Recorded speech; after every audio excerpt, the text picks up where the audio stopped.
আসসালামু আলাইকুম ভিউয়ার, সবাই কেমন আছেন? আশা করি ভালো আছেন। খুব সুন্দর সুন্দর গোলাপ ফুটেছে, বাগান ভরে আছে গোলাপে। এদিকে তো বেলি ফুল, নয়নতারা, তারপরে গাঁদা ফুল, তারপর নানা রকম ফুল, চন্দ্রমল্লিকা, এদিকে বাগান বিলাসী, আর এদিকে তো আরো ফুল ফুটেছে। এদিকে ফুটেছে এই যে কাঠগোলাপ, আর এদিকে তো জবা ফুটবে, কলি এসেছে, হাসনাহানার কলি, তারপরে অলকানন্দার কলি এসেছে, হলুদ ফুল ফুটবে। তো আজকে কিন্তু শাকসবজি হারভেস্টিং করব। তো বেগুন পেরে নিবে, বেগুনগুলো খাওয়ার উপযোগী হয়ে গেছে, ঈদ শেষ হয়ে গেছে। এই যে মাশাল্লাহ, এই যে কি টাটকা বেগুন। তারপরে এদিকে আরও আছে বেগুন, বিসমিল্লাহ করে বেগুন তুলে নিব। তো এদিকে ছোট বেগুন আরও আছে, এই সাইডেও আছে আরও বেগুন। তো এগুলো ছোট, এই দুটাই বড় হয়েছে। আর এই যে শাকসবজি তুলে নিব, কুমড়া শাক, নানা রকম শাক হয়েছে, কলমি শাক হয়েছে। তো এখন অবশ্য কড়া রোদ, বাগানে কিন্তু অনেক শাকসবজি, ফলমূলের গাছ, নানা রকম গাছ। তারপর যে করমচাগুলো বড় হয়েছে মাশাল্লাহ, ডালিম হয়েছে, লেবু ধরেছে।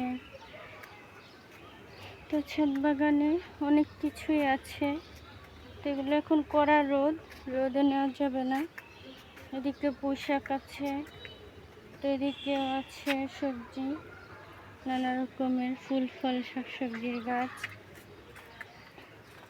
তো পরে নিতে হবে বিকালবেলা রোদ পড়লে। অবশ্য বিকালেও আসা যায় না, মশা থাকে। তো এই যে আমার মুরগিগুলোকে অনেকদিন পরে একটু ঘাস দিলাম। তো এই যে ভাত, ধান, গম, ভুট্টা, ভেজা খাবারগুলো মিশিয়ে দিলাম, রোদে দিয়ে দিলাম ভেজা খাবারগুলো আবারও। তো এই যে গাছের গোড়ায় ঘাস জমে গেছে, ঘাসগুলো পরিষ্কার করে দিতে হবে। আর এদিকে তো আরও শাকসবজির গাছ আছে, পুঁই শাক, কুমড়ো শাক, কাগজি লেবু আছে, তো কামরাঙ্গাও ধরেছে ছোট ছোট। তো ছাদ বাগান থাকলে শাকসবজি টাটকা, এরকম বেগুন কি সুন্দর মাশাল্লাহ। তো এগুলো কিন্তু এই যে ডাঁটা শাক আছে, এদিকে কচু শাক, সব ধরনের শাকসবজি, ফলমূল গাছ। তো মন চাইলে শাকসবজি তোলা যায়। এদিকে সাজনা শাক হয়েছে, তো এদিকে নানা রকম শাক হয়েছে। এদিকে সব চারা গাছগুলো বড় হয়ে গেছে, বেগুন গাছে আরো ফুল এসেছে।